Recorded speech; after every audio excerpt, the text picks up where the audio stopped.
my brothers and sisters, I love my country and I am proud of its rich and very taste.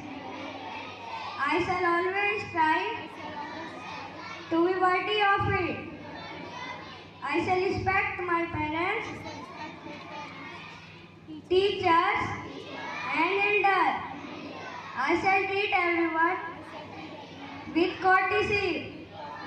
To my country and my people, I place my devotion.